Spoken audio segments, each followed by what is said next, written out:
And a testing 1, 2. Hello, everybody.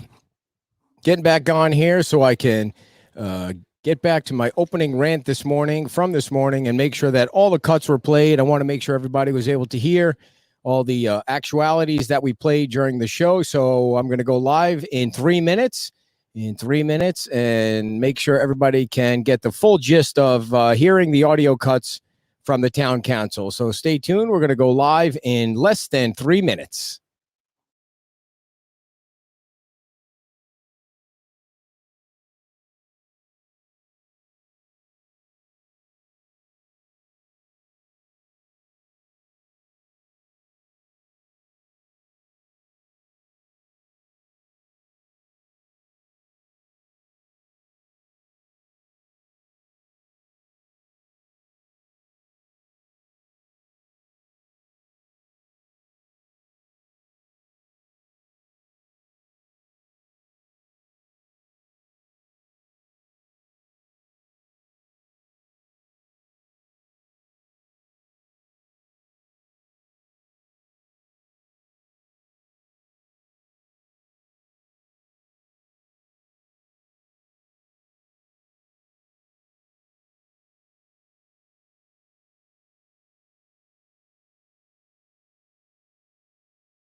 I don't mind being called a liar when I'm lying or about to lie. Let me just say this for the record.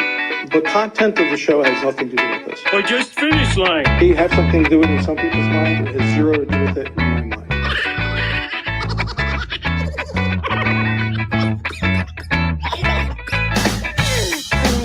Liar, liar, pants on fire. This is Beach Talk Radio. Good morning, Mr. and Mrs. America, and all ships at sea. This is your captain speaking, Mean Gene. Mean Gene. The following will be a test of the ship's whistle, the sonar alarm, the cable alarm, and the atomic attack alarm.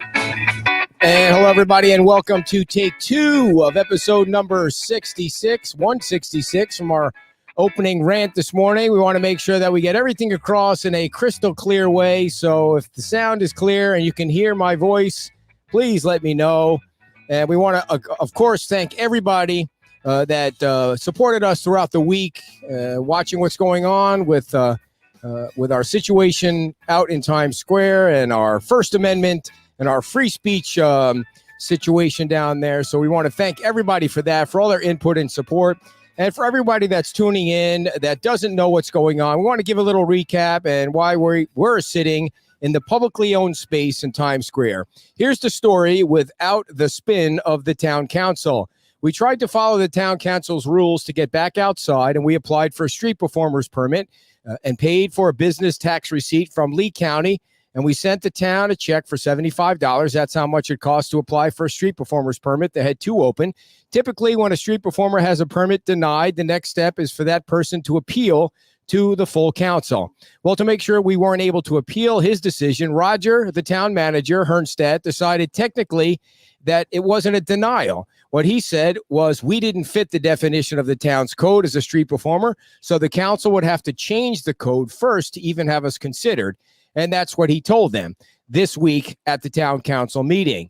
And he did that in his always uppity voice, where he said to them, it will welcome him with open arms if we change the code so that a podcast is allowed to be a street performer. Actually, everybody knows what he's trying to do is anything he can to make sure that we do not get out in the square. On Monday, on the 17th, when asked why the permit was denied by the council, by Councilman Bill Veach to be specific, Roger answered he was so far afield, and he did that with his hands like he's waving us away. He was so far afield, we didn't even cash his check. We just sent it back. In other words, Roger decides who's allowed to use the publicly owned square. And by the way, everybody, there is case law that states that the following: rules that grant licensing officials undue discretion are invalid under the First Amendment. The First Amendment again.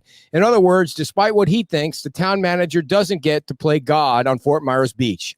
Here's what we've been told over the past few weeks about why we, as a recognized member of the local media in good standing, are singled out when other media organizations are left to report without being harassed by code enforcement or the town manager. Number one, they must have to use the town's power or power from Pete's timeout. And I don't know if you guys saw this morning, but we are totally battery operated. We have 2 battery packs that operate underneath our table, so check that one off. Number 2, they are in the right of way, blocking emergency vehicles from getting in the square. Well, we were sitting in between 2 gigantic, beautiful palm trees, so there was no way we were blocking the square. There was no way we were in the right of way. People were able to walk by both sides of us, and so that wasn't an issue either. And by the way, nobody's ever seen an emergency vehicle try to get through Times Square. In all the 5 years that we've been going down there, no vehicle has tried to get through Times Square, but that's a whole nother point. And number 3, and this one came from the vice mayor, and we're going to play a cut from the town council meeting on Monday. This is the cut that you guys didn't hear this morning, but we're playing it now. One thing that nobody's saying out loud here is that Beach Talk Radio is a business, and we do not allow street performers to be businesses. We pulled back on that statute, saying that they weren't allowed to sell things that they were making there. The other people in that plaza pay huge rents in order to conduct business in Times Square. So to allow a business to be a street performer is really a slap in the face of the other businesses. Okay, so let's break that one down. Number 1, Beach Talk Radio is not a business. And I don't know how many times I've said that. It's a Facebook Live interview show. It's not a business. We are certified members in good standing of the United States Press Agency. And that's not something I just made up or went and got out of the Cracker Jack box. That's something I called the news press about, and I called other local media agencies about. And I asked them what the most recognizable press company was or press agency was, because we wanted to apply for that. And so that's what we did.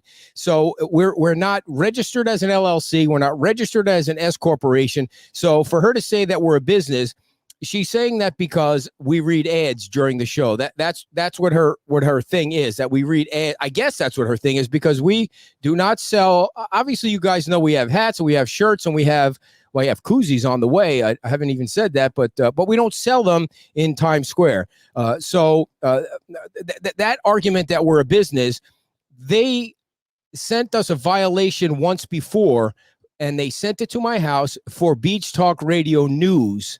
See, I'm not totally dumb. I know my sidekick usually thinks I'm dumb, but I did register Beach Talk Radio News as a business, and that is an LLC, and that operates out of our house. I've never operated that business, so they've never really sent a violation to Beach Talk Radio. If you want to be technical, Mrs. Lawyer, you've never really sent a violation to Beach Talk Radio. You did send a Beach Talk Radio violation to Beach Talk Radio News. So anyway, let's see. The local businesses have chosen to support the show. All those businesses down there on the beach that we're operating around today have all given us letters of support. And because the main reason is we spread good cheer about them during the show. And the 3 sponsors that we have, we do take donations from the 3 sponsors that we have, and we try and build those businesses up. We're not trying to take money away from them in any way. So as far as us being a business, we're not a registered business. This is a Facebook Live show. The second one was You say you pull back. This is Rexanne. You pull back on allowing businesses in Times Square. Well, you have a street performer at night that sells things. You have an artist on the square during the day, during the morning, that paints very nice paintings for people that walk by, but he's not doing it for free. You could say he's asking for donations or he's asking for tips. He still needs a business license. Everybody needs a business tax certificate from Lee County. So everybody is technically a business that's doing the street performer stuff. And the last thing that I want to talk about was when she clumped this show in what the previous town council was trying to avoid in terms of businesses operating on the square. This is where she really tried to pull the wool over the eyes of the other council members who weren't there because it was the old council and also people that were watching publicly by calling us a business. That was aimed at, when they said that back in 2019, that was aimed at competitive businesses because you don't want somebody selling dresses in front of Anita's store. Obviously, that's something that you know, they do pay a lot of rent for that. You don't want somebody that's selling dresses in front of Anita's store if she's selling dresses in the store. So she's trying to revise history there by saying that, because we not only do not sell any competitive products, we don't sell any products in the square. We're not taking money away from the businesses. We're not taking money away from the other street performers that are in Times Square. In fact, we talk about the very businesses on the square, in the square, the restaurants. We talk about them and we encourage people to come down and spend money with those businesses.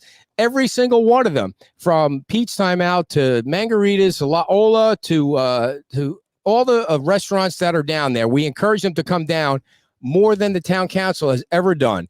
And the next line that she came up with that made me laugh, and made a lot of people laugh, I'm sure, when she cried that the businesses pay exorbitant rents in the square, so it wasn't really fair for somebody like me to go into the square and operate a business when I wasn't paying rent. It's because they're paying rent because you guys keep jacking the rent up on them. And the last council, I don't know if they tried to double it or triple it. It was Bobarino was still on the council at the time, and they just wanted to jack those rates up on the tables that are outside in the square. So for you to try and throw that out and say that they're paying exorbitant rents, they are paying exorbitant rents because of the town council and because of what the town council is doing to them. But let's put all that aside. It's the public square. We were in the public square today. It's a public square. We have a right to speak in the public square just as much as Adam LaCroix does. And you know who Adam is. Adam is the obnoxious preacher. He's allowed to call women vile names and tell people they're going to hell. He was standing out in front of a placa and looking right at the customers sitting at the table. Nobody does anything to him. Nobody says anything to him. And the reason why is because his speech is protected by the First Amendment. And the real reason why is because he dropped a lawsuit on the town. And that's why they're not saying anything to Adam. He also won a lawsuit against Lee County. He was preaching his gospel on county property on the beach, on the sand that's Lee County owned. And somebody called the police. The sheriff's department came out and they told him he was trespassing and that he needed to leave. Well, he didn't leave. The sheriff's department came back and they arrested him and they took him away. And he filed a lawsuit and he won $40,000 because he has the right to do that. Nobody really, I wouldn't say nobody, but the majority of people don't agree with what he says, but he has a right to do that. So anyway, what I want to do is I want to get to the other two cuts that we weren't able to hear this morning because of my inability to play the sound out in the sun. But this was Dan Allers, town councilman Dan Allers at the council meeting on Monday. Again, do we draw the line as far as what's allowable and what's not allowable? If there's a 18-year-old gentleman sitting at a different restaurant doing a podcast that he sells advertising for, are we going to go remove him from the premises? Are we going to tell Wink or NBC News that are out there during a hurricane for hours that they can't hear because they're running a business? I guess, where do you draw the line? I mean, what's allowable and what's not allowable? I agree with you if they were running constantly every day, 8 hours a day running a business. Don't always agree with what comes on the program. Definitely takes a hard line on some things that I don't agree with. But I'm worried as well that where do we Where do we draw the line between who's allowed to do it, who's allowed not to do it? Where are we going to turn and look away? Where are we not going to look away? And that's Councilman Dan Allers from this past Monday. And by the way, the reason that our show even came up was because Janet I'm going to make sure I say it right. Janet Randall went and she spoke at public comment about the show and how inconsistent that the town council was. So she spoke for her 3 minutes at public comment. And thank you very much, Janet, for doing that. And she came down and watched the show today. And then so it came up toward the end of the meeting on Monday. And that was what Dan said. And what Dan basically is saying, he's admitting that we're being singled out. And let's not forget that the day after we interviewed Byron Donalds down on the beach at table 23 at Pete's Timeout, code enforcement went around to every single restaurant in the square, and they warned them about allowing us to broadcast from any of the tables that were outside. They didn't actually say our name to be specific, but they went, you know who we're talking about, right? They did one of those, you know who we're talking about, right? And so my question is, you guys saw some of the pictures so far that code enforcement did come down today and they took pictures. He didn't come on. I don't blame the code enforcement folks. I know they're just doing their job. They're being directed to do that from the town dictator. And so they're just doing their job. But he's hiding behind the garbage can, taking pictures, and he's taking video. But we had people placed everywhere knowing that was going to take place today. And we got our own pictures of him taking pictures. The whole thing it sounds silly. Even coming out of my mouth when I say it, it sounds silly. But we know that that they were down there. But my question is, are they going to do the same thing when Wink sets up? And were they going to do the same thing when NBC sets up and they do this and they do their video of promoting the beach and they do their video of asking people questions that are walking by and or asking some of the businesses, the restaurants, how they're doing? Of course not. Of course they're not going to do that. And so let's play the final cut from Monday's meeting. Jim Adderholt. There's a First Amendment issue here that we tread on occasionally, at least get up to the edge, where it appears as if there's repercussions for those folks who are utilizing their First Amendment rights. And that gives me pause. But I think we need to be really careful in terms of the message we send, in terms of how we enforce it. Now, we've asked Beach Talk Radio not broadcast outside on the property that's leased from the town. And for a couple of years, everyone had been broadcasting from that location. So we're all complicit in this quote unquote heinous crime, since been reversed. I think creates an awkward situation for the town. It's potentially divisive for the town. I wish we could figure out some kind of an accommodation where we would just bring people together. And so there you are. Jim Adderholt said that it's a First Amendment issue. And so we'll see. I guess the unknown, folks, is that when they came down today and gave us a verbal warning, they gave Kim a verbal warning. And I apologize to her for bringing her into the whole thing. And sitting out there and causing all this mayhem. But when they came down, they just gave us a verbal warning. I wanted them to give us the ticket or to tell us what the violation is. I talked to a deputy today and asked the deputy, okay, what is the violation? Is it trespassing? Is it operating without a business? Are the sheriff's deputies going to come over and try and remove us? If the preacher can still do it and Wink can still do it and NBC can still do it, then why are they saying that we're the only ones that can't do it? I think everybody knows what the answer is. It's because of my big mouth and what I say about the town council or the way that I cover the town council. And by the way, if I haven't said this lately, I want to say it now. These folks came on the show for 2 years at Table 23. Every single one of those council members and Roger came on the show between the day it started and 2 years after that. Anita, when she was the mayor, would come on the show. If you all remember, it was every single night she came on the show to tell everybody what was going on with COVID. And we would do an hour. It flew by when she was on. And she would talk about her meetings with the mayors and what's going on in the community. Every single 5 nights a week. Until it got to the point where we kind of knew what was going on. But back then, we didn't really know what was going on. So Anita came on, and Anita's given us a letter of support to be out there. Every single one of those is, and that's what Jim said in his little comment there at the town council meeting, came on, and all of a sudden, after Joanne Shamp complains for some reason, another elected official. So far, we've gotten no complaints about being in the square from the businesses. and none. There may be some complaints from the residents, but I haven't heard any, or haven't seen any, or haven't heard the council talk about any. It's come from all elected officials. So we'll see what happens. We just wanted to make sure that you guys could hear all the cuts clearly. And we're going back out. I might be alone next week. I might be without the sidekick and without the wife, but we're going right back out in the same spot. And the last thing I wanted to mention was, my guess is after they took the pictures today, they're going to send something in the mail to me with the violation or a threat. Last time we got it was a threat for a $500 fine.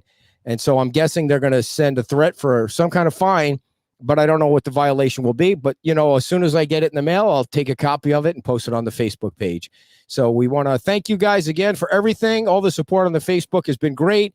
And for the newsletter, it's been great. And all the advertisers that stuck with us, everything's been great. So you all have a great weekend, and we'll see you again back out on the beach on Saturday. Have a great weekend, everybody. Bye-bye.